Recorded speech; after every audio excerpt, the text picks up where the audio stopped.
Dando continuidade às nossas mensagens na primeira carta de Pedro, peço que os irmãos abram suas Bíblias. Nós iremos ler agora no capítulo 1, a partir do versículo 13.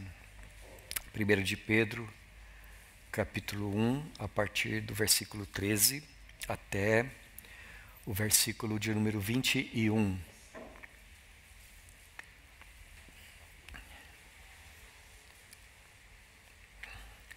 Por isso, cingindo o vosso entendimento, sede sóbrios e esperai inteiramente na graça que vos está sendo trazida na revelação de Jesus Cristo.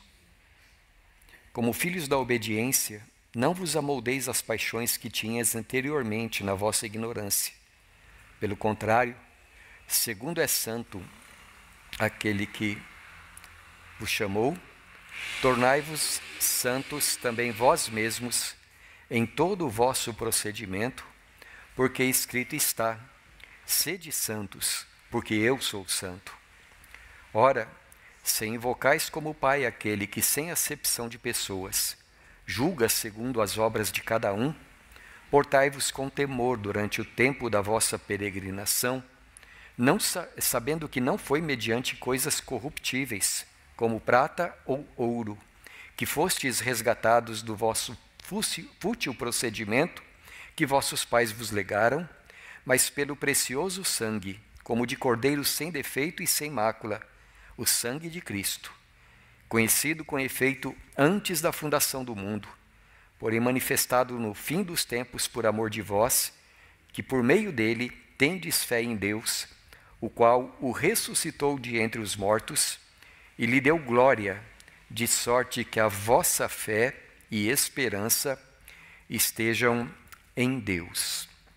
Até aqui, meus queridos irmãos, nós podemos dizer que aqui no último versículo que acabamos de ler, versículo de número 21, aqui o apóstolo Pedro está escrevendo que a nossa esperança, estando no Deus que ressuscitou a Jesus de entre os mortos e lhe deu glória, nós podemos dizer que aqui nós temos muita doutrina, muita teologia concentrada. Desde o primeiro dia em que o apóstolo Pedro começou a pregar, lá no dia do Pentecostes, era central para ele o fato da ressurreição, ou antes da morte e ressurreição de Jesus.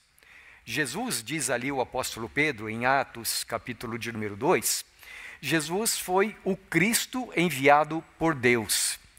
Ele foi feito por Deus, o Pai, Senhor de tudo e de todos, e que, tendo morrido, derramado seu sangue pelos nossos pecados, ressuscitou e subiu à glória de Deus, foi assentado à mão direita de Deus, exaltado por Deus ali.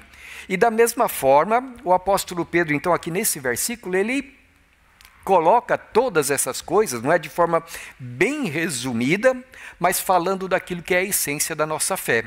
Depois no versículo, ou melhor, antes, no versículo de número 13, o apóstolo Pedro, ele nos ordena que, com prontidão de espírito, nós sejamos lúcidos, vigilantes, estejamos esperando sempre e inteiramente na graça que nós vamos experimentar na revelação. A palavra grega é apocalipse, no apocalipse de Jesus Cristo.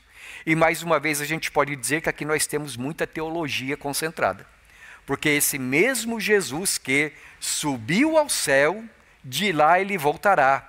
Nós estamos esperando, aguardando o dia da volta de Jesus, quando nós vamos então experimentar de modo completo esta tão grande salvação que nos é dada pela graça de Deus, revelada em Jesus. Ora, meus irmãos, em toda a Bíblia, o Espírito Santo nos assegura isto, que aqueles que amam o Senhor Jesus, aqueles que amam o Senhor dos céus e da terra, eles vão morar com Jesus eternamente, vão morar no lugar da habitação de Deus.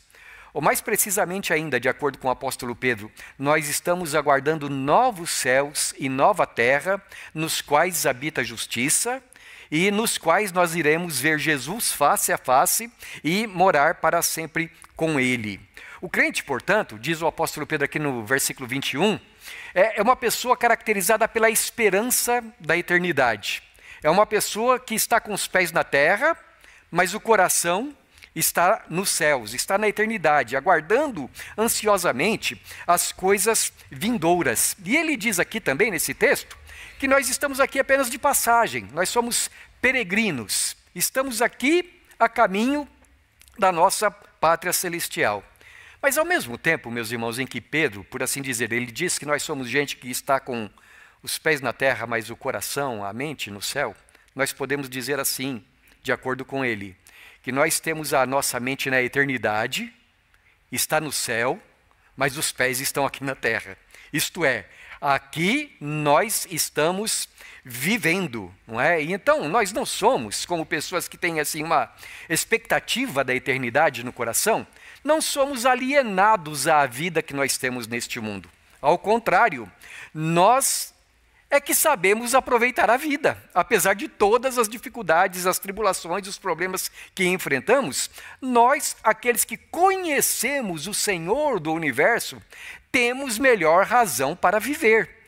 E ele, então, na sua carta, toda ela, vai nos mostrar, vai nos dizer que, não sendo pessoas apáticas em relação ao trabalho, em relação ao mundo, em relação à família, vamos ter um modo de vida de acordo com a vontade de Deus.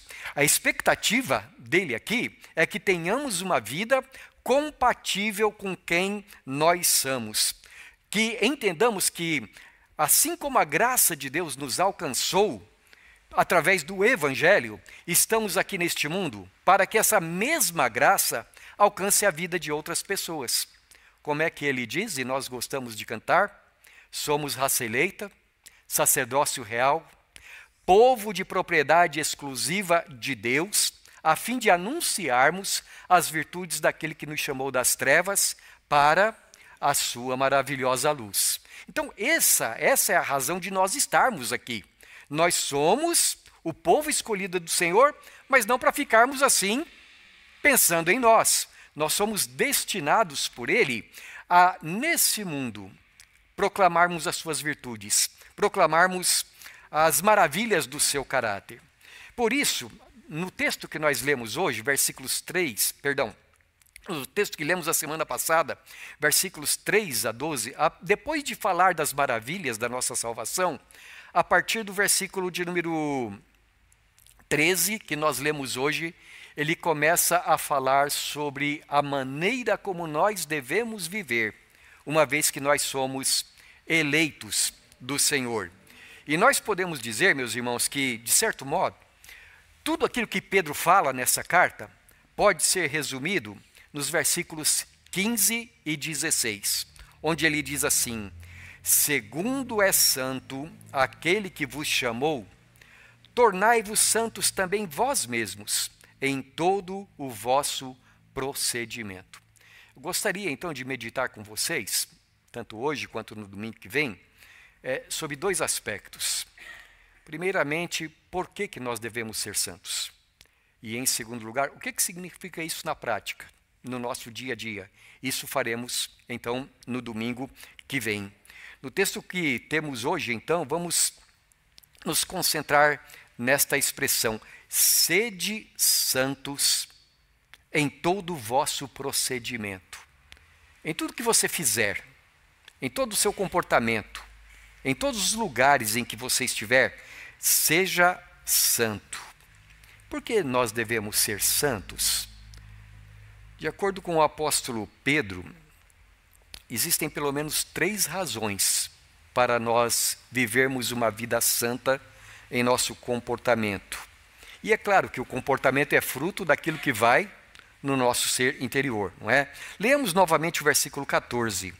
Como filhos da obediência, não vos amoldeis às paixões que tinhais anteriormente na vossa ignorância. Primeira coisa que eu quero destacar, meus irmãos, ele começa esse versículo 14 dizendo que nós somos filhos da obediência. Logo no início deste capítulo, está escrito que, no versículo de número 2, está escrito que Deus nos escolheu para a obediência por meio do Evangelho de Jesus Cristo, santificados pelo Espírito para que sejamos filhos da obediência. E agora, aqui, ele chama novamente, ele diz mais uma vez que nós somos filhos da obediência. A nova versão diz filhos obedientes. Este é o sentido do que Pedro está dizendo aqui.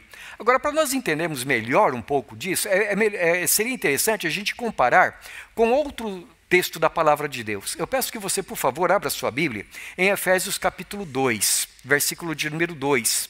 Ali o apóstolo Paulo vai usar uma expressão paralela a esta, que nos ajuda a entender o que significa ser filho da obediência.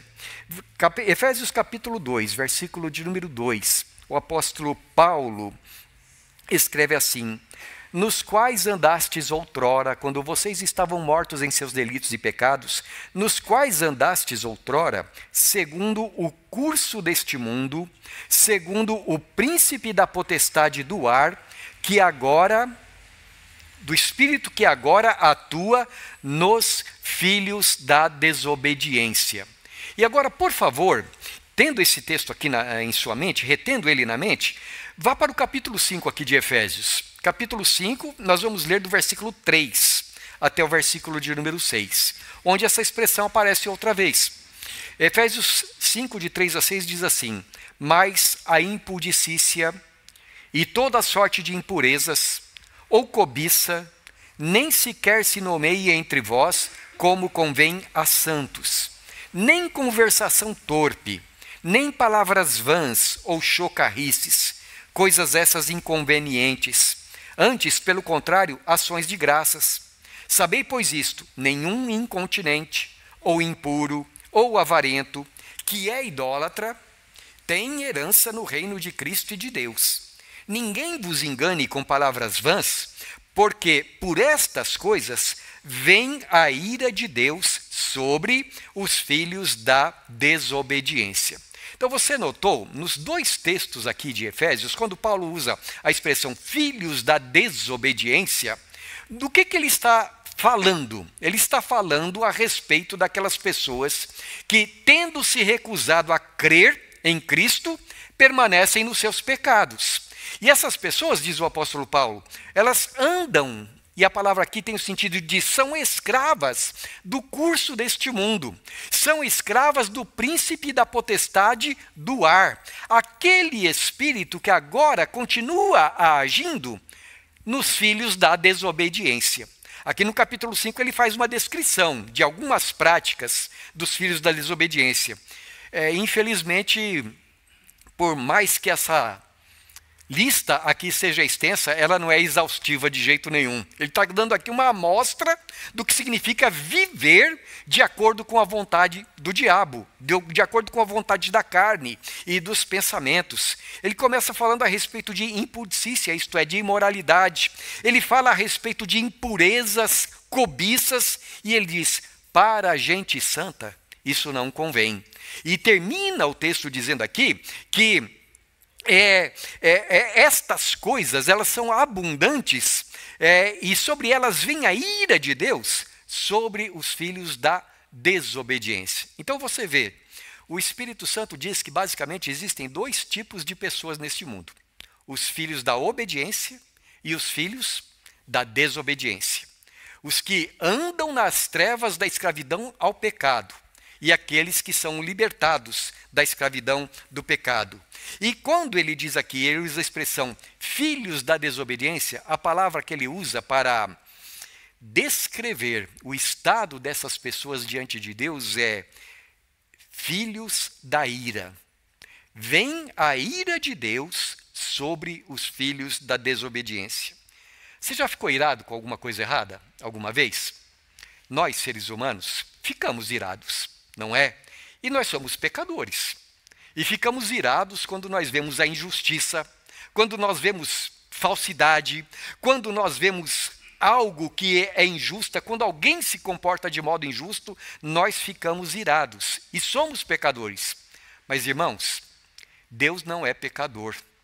Deus é perfeitamente justo. E é por isso que a Bíblia diz que quando alguém comete injustiça, esta pessoa se coloca debaixo da ira de Deus. Deus manifesta a sua ira para com ela. Então, diz aqui o apóstolo Paulo, os impuros, os avarentos, isto é, os que amam o dinheiro, os boca suja.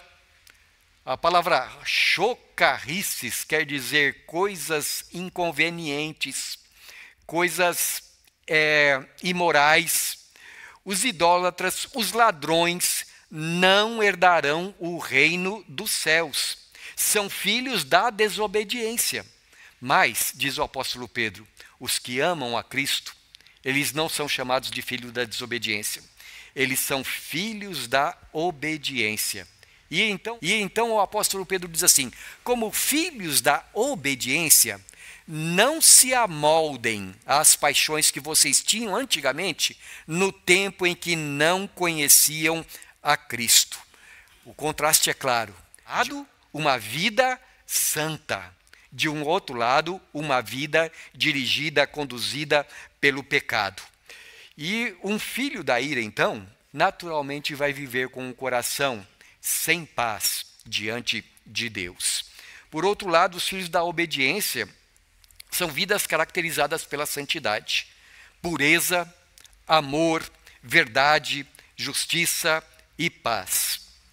Por quê, irmãos, os filhos da obediência vivem desse modo? Voltemos para o apóstolo Pedro aqui no primeiro capítulo da sua carta, versículos de número 15 e 16. Ele diz assim, pelo contrário, segundo é santo aquele que vos chamou, tornai-vos santos também vós mesmos em todo o vosso procedimento, porque escrito está, sede santos, porque eu sou santo. Nós somos santos por andar com Deus, porque Deus é santo, e aquele que deseja andar com Deus vai andar dessa maneira. O apóstolo Pedro aqui está citando o livro de Levítico, um livro da antiga aliança, mas a aliança com Deus, ela tem as mesmas características.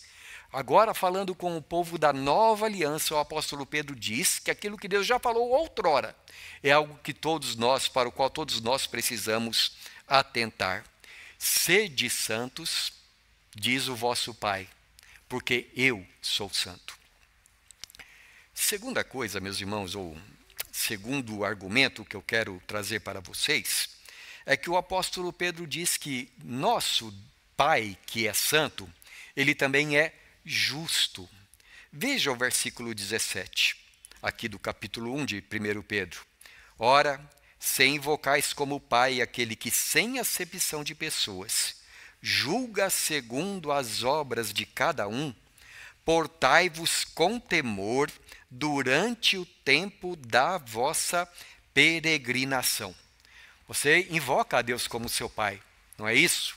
Então ele diz assim, se vocês invocam como Pai aquele que não faz acepção de pessoas, e é nessa expressão que eu gostaria de me deter, enfatizando para vocês, aquele a quem nós invocamos como Pai, ele diz aqui, não é parcial.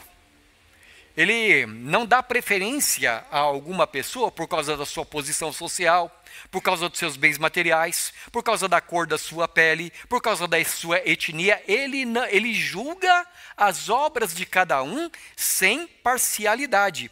Inclusive, meus irmãos, ele julga cada um de nós, os que somos crentes. Eu sei que às vezes isso pode parecer um pouco estranho, mas por favor, abra a sua Bíblia. Lá no capítulo 7 agora de 1 de Pedro, capítulo 4, versículo de número 17. 1 de Pedro 4, 17. E veja o que o apóstolo Pedro diz. Porque a ocasião de começar o juízo pela casa de Deus é chegada. Ora, se primeiro vem por nós, qual será o fim daqueles que não obedecem ao evangelho de Deus? Você percebeu isso, não é? O apóstolo Paulo está fazendo um contraste entre aqueles que pertencem a Deus e aqueles que não pertencem, e ele diz assim, olha, o juízo sobre nós, sobre a casa de Deus, a hora já chegou. não é? E se é assim com a gente, imagina o que vai acontecer com aqueles que não conhecem a Deus.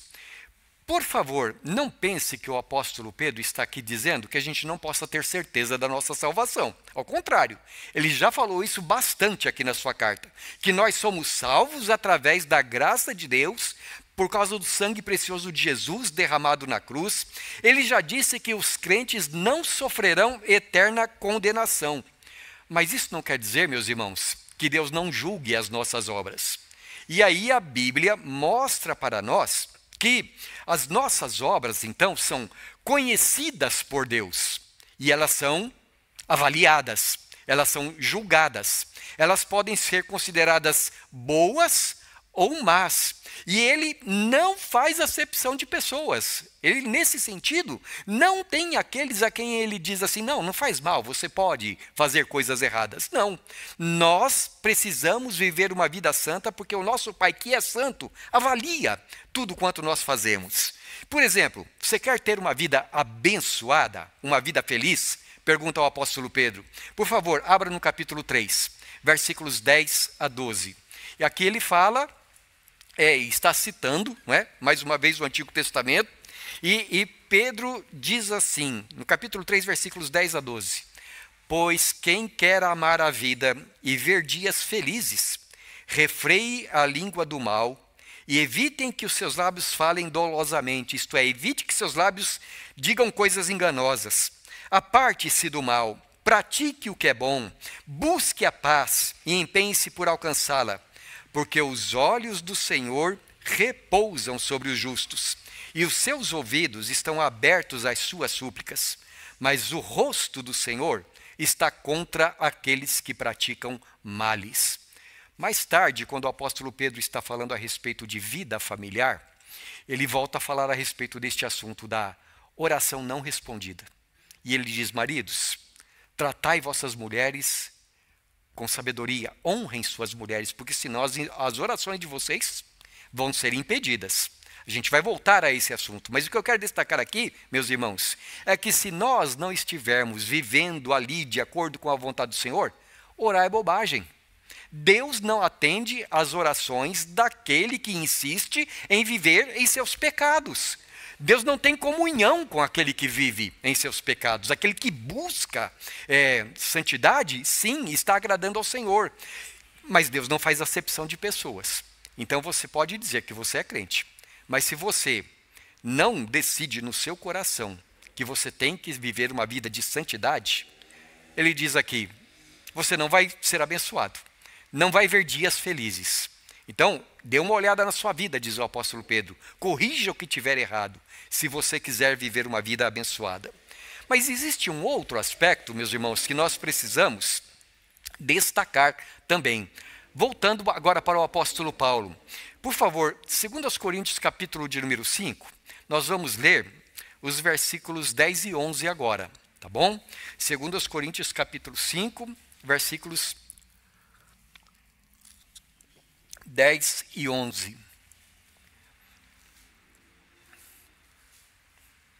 O apóstolo Paulo falando aqui a respeito dos porquês de ele pregar o evangelho, e uma das coisas que ele fala está aqui. Porque importa que todos nós compareçamos perante o tribunal de Cristo, para que cada um receba, segundo o bem ou o mal, que tiver feito por meio do corpo. E assim, conhecendo o temor, persuadimos os homens e somos cabalmente conhecidos por Deus. E espero que também a vossa consciência nos reconheça. Veja, aqui o apóstolo Paulo ele não está falando a respeito de outros, ele está falando a respeito de si mesmo e daqueles que creem no Evangelho. E ele diz assim, importa que todos nós compareçamos perante o tribunal de Cristo, a fim de recebermos de acordo com o bem ou de acordo com o mal que nós tivermos feito por meio do nosso corpo. Ele está se referindo naturalmente, meus irmãos, então ao grande dia das recompensas ou não é mesmo? Aqueles que rejeitaram a Cristo não receberão o bem em sentido algum, mas aqueles que creram no Senhor, que fizeram a sua vontade, ele diz, haverá, nós podemos assim dizer, galardões diferentes. Se alguém tiver feito o mal, vai receber de acordo com o mal, apesar de ser salvo. Como diz o apóstolo Paulo na primeira carta, lá no capítulo 3 de Coríntios, quando ele diz ali que alguns vão entrar salvos como que pelo fogo, isto é, serão salvos pela graça, mas as suas obras não trarão benefício algum naquele dia. Mas eu sou servo de Deus, não há acepção de pessoas. Mas eu sou crente, não há acepção de pessoas. Mas eu tocava na igreja, eu pregava na igreja, eu expulsava demônios. Não há acepção de pessoas. Todos iremos comparecer lá. E veja como é que o Senhor Jesus fala a respeito desse assunto em Lucas capítulo 12, versículos 47 e 48. Vamos ali, por favor, meus irmãos. Lucas 12, versículos 47 e 48. Jesus, falando a respeito dos servos, e diz assim, na sua metáfora a respeito do reino espiritual, né? Aquele servo, porém, que conheceu a vontade do Senhor, de seu Senhor, e não se aprontou, nem fez segundo a sua vontade, será punido com muitos açoites. Aquele, porém, que não soube a vontade do seu Senhor e fez coisas dignas de reprovação, levará poucos açoites. Mas aquele a quem muito foi dado, muito lhe será exigido. E aquele a quem muito se confia, muito mais lhe pedirão. Confesso para os irmãos que quando eu leio certos textos assim, eu me sinto trêmulo.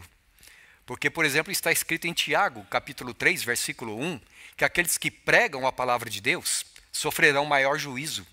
Isto é, aqueles a quem muito é dado, conforme diz o Senhor Jesus, muito será exigido. Então não é o fato de nós sermos salvos pela graça de Deus, meus irmãos, que deve fazer com que nós sejamos negligentes para com a nossa vida espiritual.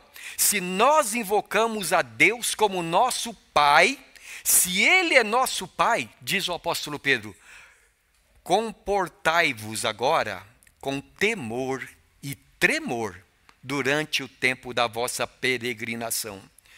É outra maneira de dizer, meus irmãos, que nós devemos levar a santidade a sério. É outra maneira de dizer que nós devemos levar Deus a sério.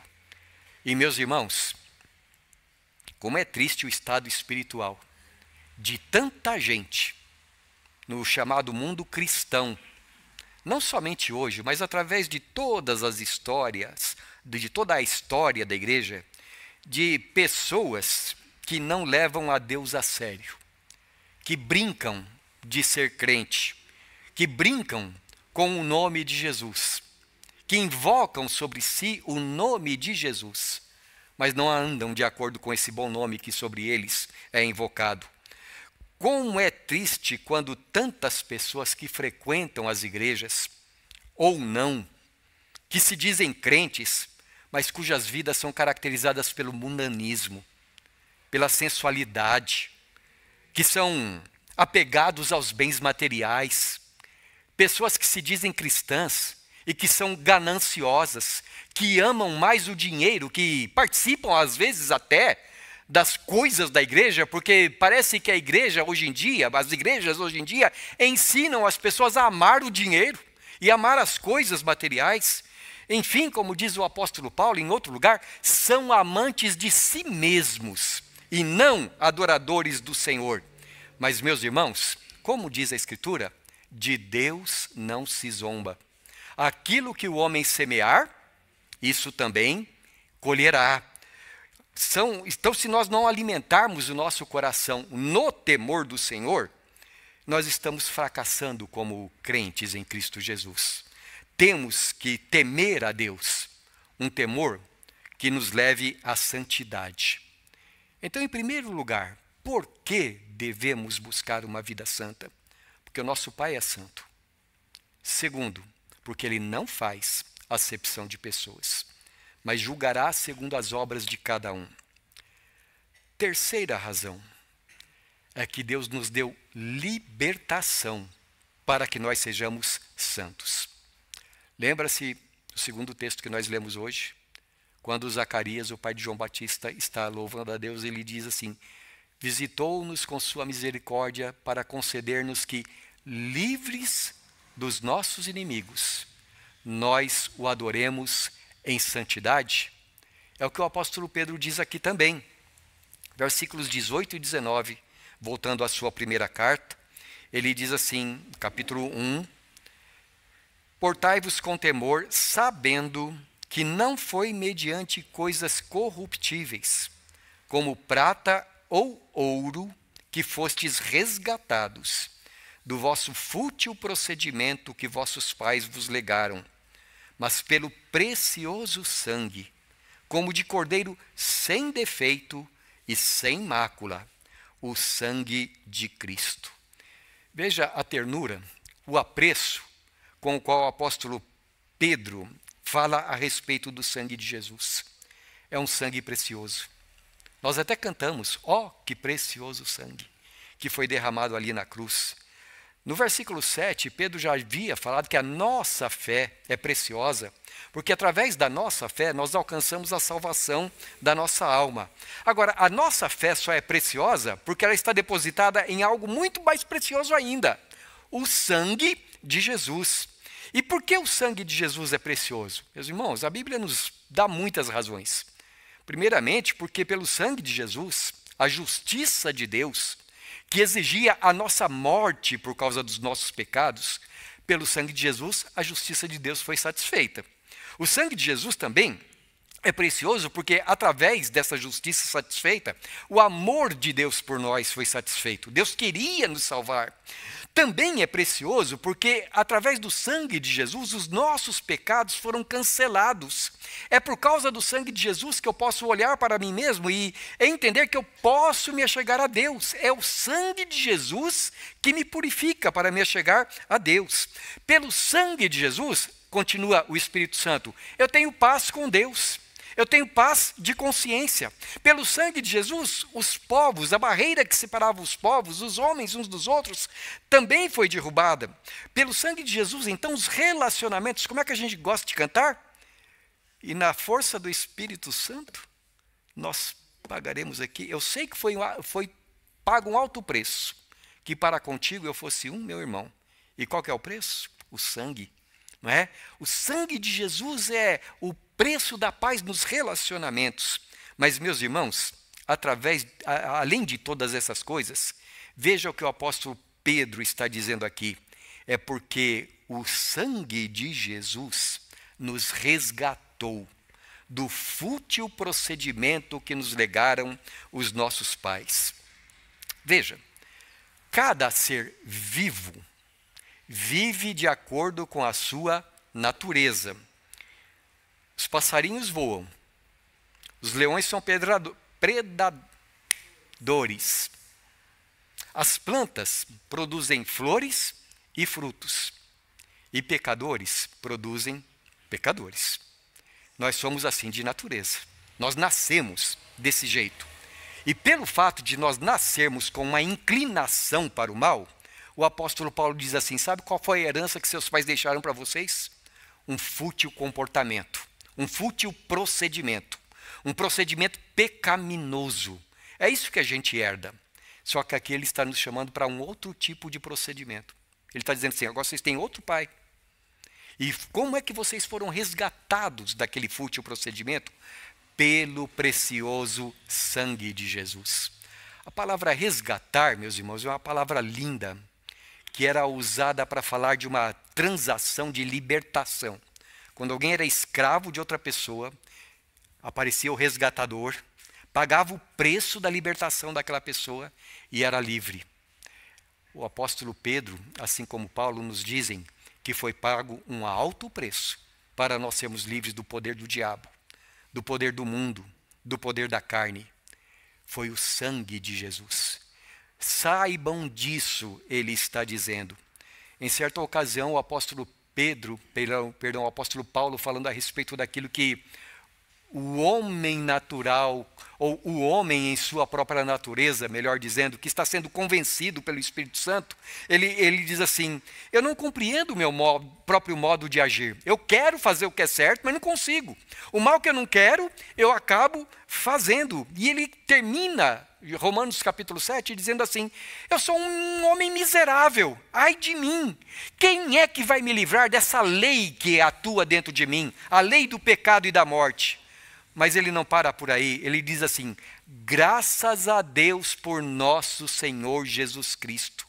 Ele é quem me liberta da lei do pecado e da morte. E então, meus irmãos, nós precisamos nos lembrar daquelas palavras de Jesus: se vocês permanecerem naquilo que eu estou ensinando, se vocês permanecerem na minha palavra, nas coisas que eu digo, vocês serão meus discípulos e conhecerão a verdade. E a verdade os libertará. Mas como, se a gente nunca foi escravo de ninguém? Quem comete pecado é escravo do pecado. Mas Deus, meus irmãos, a sua palavra nos assegura: a verdade em Cristo nos libertou. Nós somos libertados da idolatria. Nós somos libertados das superstições.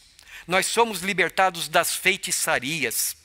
Crente não precisa fazer simpatia para nada. E ele também não tem medo de que alguém faça alguma coisa para ele. Ele é livre dessas coisas.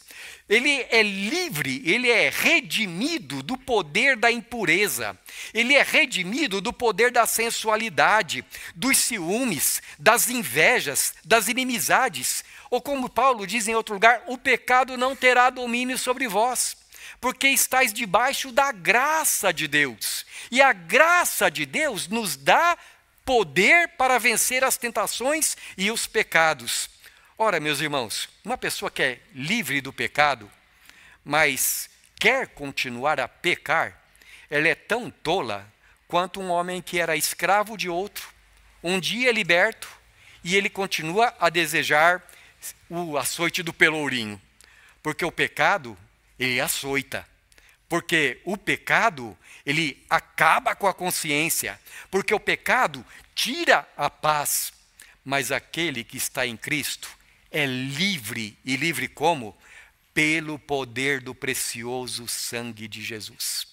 Então não seria uma bobagem muito grande desejar continuar no pecado quando alguém é livre desse poder? Veja, meus irmãos, o apóstolo Pedro aqui, ele está falando o tempo todo com muita ternura.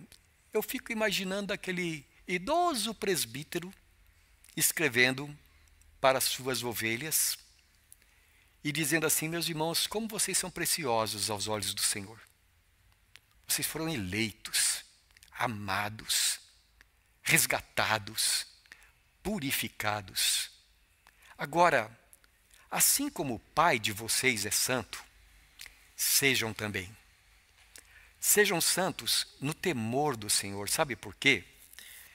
Porque o nosso Pai não faz acepção de pessoas, mas Ele julga segundo as obras de cada um. Mas seja santo também, não somente porque Ele não faz acepção de pessoas, é porque você é uma pessoa resgatada. Você não é uma pessoa escrava do pecado, escrava do mundo, escrava do diabo. Você foi resgatado por um sangue precioso.